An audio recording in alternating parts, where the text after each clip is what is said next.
அகில மீடியாவின் அன்பான சொந்தங்களுக்கு இனிய வணக்கம். இன்றைய முக்கிய செய்திகளோடு இணைந்திருக்கின்றீர்கள். பாகிஸ்தானில் தற்கொலைப்படை தாக்குதலில் 30 பேர் உயிரிழப்பு. பாகிஸ்தானின் குவேட்டாவில் ஜாபர் எக்ஸ்பிரஸ் ரயிலை குறிவைத்து நடத்தப்பட்ட மிக கொடூரமான தற்கொலைப்படை தாக்குதலில் 30 பேர் உயிரிழந்துள்ளதுடன் 70க்கும் மேற்பட்டோர் படுகாயமடைந்துள்ளார்கள். ரயில் தண்டவாளத்திற்கு அருகே வெடிகுண்டு வெடித்ததில் ரயிலின் ஒரு பெட்டி முற்றிலுமாக சேதமடைந்துள்ளது. பல பெட்டிகள் பகுதியளவில் சேதமடைந்துள்ளதாக கூறப்படுகின்றது. அருகிலுள்ள வீடுகள் மற்றும் வாகனங்களுக்கும் பலத்த சேதம் ஏற்பட்டுள்ளது. இத்தாக்குதலுக்கு தடை செய்யப்பட்ட பிரிவினவாத அமைப்பான பலுசிஸ்தான் விடுதலை படை பொறுப்பேற்றுள்ளது.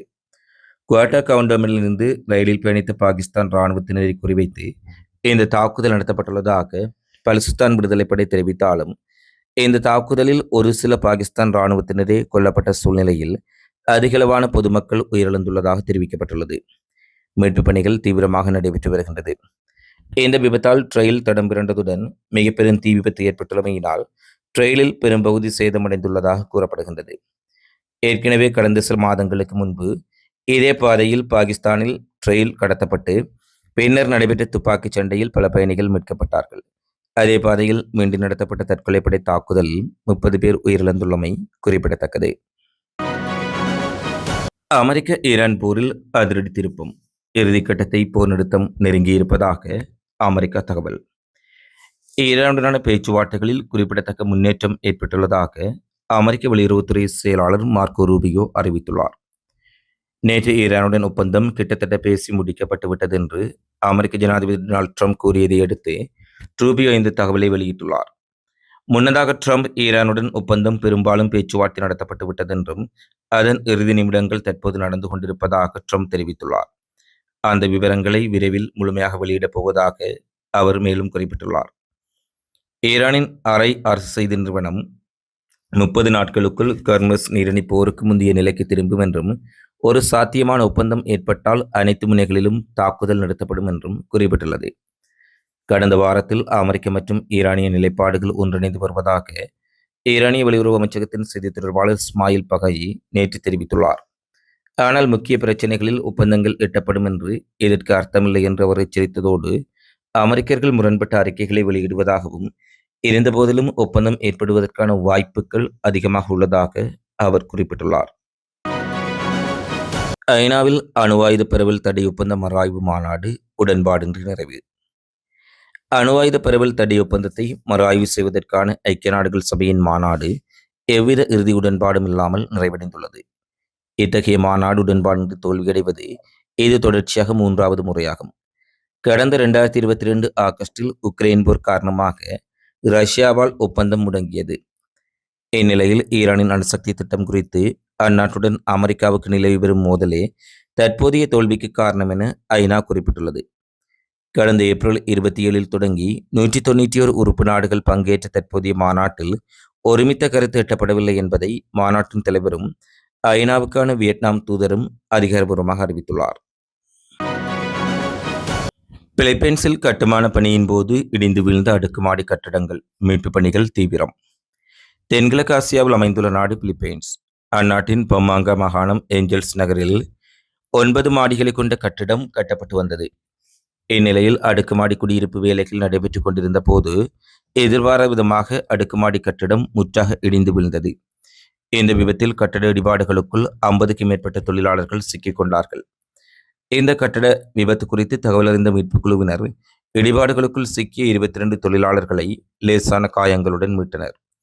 ஆனாலும் இந்த கட்டட இடிபாடுகளுக்குள் 30க்கும் மேற்பட்ட தொழிலாளர்கள் சிக்கியுள்ளார்கள். அவர்களை மீட்கும் பணியில் மீட்புக் குழுவினர் தீவிரமாக ஈடுபட்டு வருகின்றார்கள். மீட்புப் பணிக்கான நேரம் அதிகரித்து செல்லும் போது தொழிலாளர்கள் உயிரிழப்பதற்குரிய வாய்ப்புகள் இருப்பதனால் அவர்களுடைய குடும்பத்தினர் சோகத்தில் மூழ்கியுள்ளார்கள். உக்ரைன் மீது இதுவரை இல்லாத கெப்பசோனிக் பாலிஸ்டிக் ஏவுகணைகளை பயன்படுத்தி ரஷ்யா கடுமையான தாக்குதல். உக்ரைனில் மிகவும் சக்தி வாய்ந்த கெப்பசோனிக் மற்றும் பாலிஸ்டிக் ஏவுகணைகளை பயன்படுத்தி ரஷ்யா தாக்குதல் நடத்தியுள்ளதாக உக்ரைன் அதிபர் ஜெலன்ஸ்கி குற்றம் சுமத்தியுள்ளார்.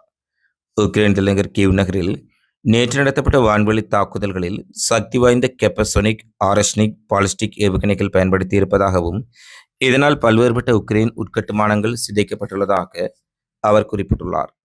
இந்த தாக்குதலில் 10க்கும் மேற்பட்டவர்கள் உயிரிழந்துள்ளார்கள். ஞாயிற்றுக்கிழமை கீவ் நகரில் ரஷ்யா நடத்திய தாக்குதலில் அரசு அலுவலகங்கள், குடியிருப்பு வளாகங்கள், பள்ளிகள் பலத்து சேதமடைந்தன. இந்த தாக்குதலில் 80க்கும் மேற்பட்டோர் காயமடைந்துள்ளார்கள். கடந்த 4 ஆண்டுகளாக நீடிக்கும் உக்ரைனுக்கு எதிரான ரஷ்ய போரில் இத்தகைய சக்தி வாய்ந்த ஆயுதம் 3வது முறையாக பயன்படுத்தப்பட்டு தாக்குதல் நடத்தப்பட்டிருப்பதாக போரியல் ஆய்வாளர்கள் தெரிவித்துள்ளார்கள். ஹார்முஸ் ஜலசந்தியில் கன்னிவெடிகளை அகற்ற தயாராகி வரும் இங்கிலாந்து கடற்படை. அமெரிக்க ஈரான் இடையில் ஒப்பந்தம் ஏற்பட்டால் உடனடியாக கன்னிவெடிகளை அகற்ற இங்கிலாந்து கடற்படை வீரர்கள் தயாராக இருப்பதாக பிரிட்டன் அறிவித்துள்ளது. அமெரிக்கா ஈரான் இடையிலான போர் காரணமாக சரக்கு போக்குவரத்திற்கு முக்கிய தடமாக இருக்கும் ஹார்முஸ் ஜலசந்தியை ஈரான் மூடியுள்ளது. அந்த வழியாக செல்லும் கப்பல்கள் மீது தாக்குதல் நடத்துவோம் என்றும் ஈரான் தெரிவித்துள்ளது. இதனால் ஈரான் துறைமுகங்களை அமெரிக்கா முற்றுகையிட்டது. ஹார்முஸ் ஜலசந்தியில் ஈரான் கன்னிவெடிகளை அமைத்துள்ளதாக கூறப்படுகின்றது. ஒருவேளை அமெரிக்கா உள்ளிட்ட எதிரி கப்பல்கள் அத்துமீறினால் அவற்றை தாக்குதல் நடத்தி மூழ்கடிப்பதற்கு ஈரான் கன்னிவெடிகளை பெருமளவில் புதைத்துள்ளது. அமெரிக்கா ஈரான் இடையில் நிரந்தர போர் நிறுத்தம் மற்றும் ஹார்முஸ் ஜலசந்தியை திறப்பதற்கான ஒப்பந்தம் விரைவில் கையெழுத்தாகலாம் என எதிர்பார்க்கப்படுகின்றது. ஏற்கனவே அமெரிக்கா ஈரான் இடையிலான பேச்சுவார்த்தை முன்னேற்றகரமாக அமைந்திருப்பதாக 2 தரப்புகளுமே தெரிவித்துள்ளார்கள். இஸ்ரேல் மற்றும் வளைகுடா கூட்டு நாடுகளுடன் அமெரிக்க அதிபர் ட்ரம்ப் பேச்சுவார்த்தை நடத்தியுள்ளார். அதன்பின் ஹார்முஸ் ஜலசந்தியை திறப்பதற்காக பெருமளவில் பேச்சுவார்த்தை நடத்தப்பட்டு விட்டதென்றும் ட்ரம்ப் குறிப்பிட்டுள்ளார். இதனால் ஈரான் அமெரிக்கா ஒப்பந்தம் விரைவில் ஏற்பட்டால் ஹார்முஸ் ஜலசந்தியில் ஈரானால் விதைக்கப்பட்டுள்ள கன்னிவெடிகளை அகற்ற கடற்படை கப்பலில் 100கணக்கான வீரர்கள் தயார் நிலையில் இருப்பதாக இங்கிலாந்து கடற்படை தெரிவித்துள்ளது. ஜிப்ரால்டர் பகுதியில் கப்பல் நங்கூரமிட்டுள்ளது. இந்த கப்பலில் கன்னிவெடிகளை அகற்றும் சிறப்பு பயிற்சி பெற்ற கடற்படையினர் தயாராக இருப்பதாக கூறப்பட்டுள்ளது. ஒப்பந்தம் எட்டப்பட்டதும் மிக விரைவாக கன்னிவெடிகளை அகற்றி அந்த ஜலசந்தியை பாதுகாப்பான பயணத்திற்கு நாங்கள் திறந்து விடுவோம் என பிரிட்டன் தெரிவித்துள்ளது. ஈரானுடனான சண்டையில் ஹார்முஸ் ஜலசந்தி வழியாக கப்பல் போக்குவரத்து நடைபெற போர்க்கப்பல்களை அனுப்ப ட்ரம்ப் கோரிக்கை விடுத்தார். ஆனால் அதற்கு எந்த நாடும் சம்மதிக்கவில்லை. இதனால் ட்ரம்ப் நேட்டோ நாடுகளிடையே கடுமையான விரிசல் ஏற்பட்டிருந்தமை குறிப்பிடத்தக்கது. லெபனானில் இஸ்ரேல் நடத்திய வான்வெளி தாக்குதலில் மருத்துவ பணியாளர்கள் உட்பட 10 பேர் கொல்லப்பட்டுள்ளார்கள். தெற்கு லெபனானின் அல்நஹர் கிராமத்தில் காயமடைந்தவர்களை ஏற்றிச் செல்ல வந்த ஆம்புலன்ஸ் ஒன்றின் மீது இஸ்ரேல் நடத்திய ட்ரோன் தாக்குதலில் 4 மருத்துவ ஊழியர்களும் ஒரு சிறுமியும் சம்பவ இடத்திலேயே உயிரிழந்துள்ளார்கள். அதேபோல தெற்கு லெபனானின் கன்மியாவில் இஸ்லாமிய சுகாதார குழுவைச் சேர்ந்த 4 மீட்பு பணியாளர்கள் இஸ்ரேலிய குண்டுவீச்சில் கொல்லப்பட்டார்கள். கிழக்கு லெபனானின் பெக்கா பள்ளத்தாக்கில் சிரிய எல்லைக்கு மிக அருகில் உள்ள பிரிட்டன் நகரின் புறநகர் பகுதியான நபி ஷாட் மீது இஸ்ரேலிய போர் விமானங்கள் குண்டுவீசி தாக்கின.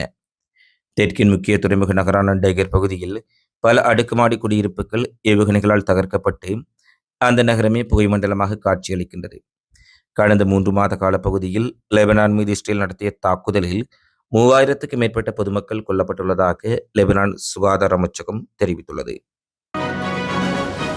ஈராக்கின் குர்திஸ்தான் பிராந்தியத்தை தளமாக கொண்ட ஈரானிய குர்து எதிர்க்கட்சி குழுவான குர்திஸ்தான் சுதந்திர கட்சியின் தலைமையகத்தை ஈரான் பாலிஸ்டிக் ஏவுகணை மூலம் கடுமையாக தாக்கியுள்ளது. தாக்குதலுக்குள்ளான குர்திஸ்தான் தலைமையகம் தொடர்ச்சியாக பற்றி எரிந்து கொண்டிருப்பதாக ஈராக் செய்திகள் தெரிவிக்கின்றன. ஈரானுடனான அண்மைய போரின் போது இஸ்ரேலை பாதுகாக்கும் வேளையில் அமெரிக்க படைகள் 200க்கும் மேற்பட்ட மேம்பட்ட ஏவுகணை இடைமறிப்பான்களை பயன்படுத்தியிருப்பதாகவும் இதனால் அமெரிக்காவின் வான் பாதுகாப்பு அமைப்புகள் மிகப்பெரிய அளவில் பற்றாக்குறையை சந்தித்திருப்பதாக பென்டகனை மேற்கோள் காட்டி செய்திகள் வெளியாகியுள்ளது. ஒரு போரில் பயன்படுத்தும் அளவை விட 4 மடங்கு அதிகமான மேம்பட்ட ஏவுகணை அமைப்புகளையும் இடைமறிப்பான்களையும் அமெரிக்கா பயன்படுத்தி இருப்பதால் தொடர்ச்சியாக ஒரு போர் ஏற்பட்டால் அமெரிக்கா இடைமறிப்பு ஏவுகணைகளுக்கு மிகப்பெரிய பற்றாக்குறையுடன் போராட வேண்டியிருக்கும் என அமெரிக்க ஊடகங்கள் குற்றம் சுமத்தியுள்ளார்கள். ஹார்முஸ் ஜலசந்திக்கு அருகாமையில் பறந்து கொண்டிருந்த இஸ்ரேல் தயாரிப்பு உளவு ட்ரோன் ஒன்றை தங்கள் படைகள் சுட்டு வீழ்த்தியிருப்பதாக ஈரான் ராணுவம் தெரிவித்துள்ளது. கடற்படையின் உதவியுடன் ஆர்பிட்டர் ட்ரோனின் சிதைவுகள் மீட்கப்பட்டதாக ஈரான் அதிகாரிகள் தெரிவித்துள்ளார்கள். அணுசக்தி பேச்சுவார்த்தைகள் மற்றும் ஈரான் அமெரிக்கா இடையிலான பேச்சுவார்த்தைகள் மிக வேகமாக நடைபெற்றுக் கொண்டிருக்கும் சூழ்நிலையில் ஒரு சாத்தியமான அமெரிக்க ஈரான் புரிந்துணர்வு ஒப்பந்தம் ஏற்படலாம் என்று அனைவரும் எதிர்பார்த்திருக்கும் சூழ்நிலையில் ஈரானின் முக்கிய பகுதிகள் மீது இஸ்ரேலிய உளவு ட்ரோன் செலுத்தப்பட்டுள்ளமை பல விமர்சனங்களை ஏற்படுத்தியுள்ளதுடன் இஸ்ரேல் இந்த ஒப்பந்தத்தை குழப்பு நடவடிக்கையில் ஈடுபடலாமா என்ற அச்சத்தையும் தோற்றுவித்துள்ளது. இந்த நிலையில் ஈரான் இராணுவத்தினர் இஸ்ரேலிய உளவு ட்ரோனை சுட்டு வீழ்த்தியிருப்பதாக அதிகாரப்பூர்வமாக அறிவித்துள்ளார்கள். உலகின் இன்றைய முக்கிய செய்திகள் நிறைவடைகின்றன.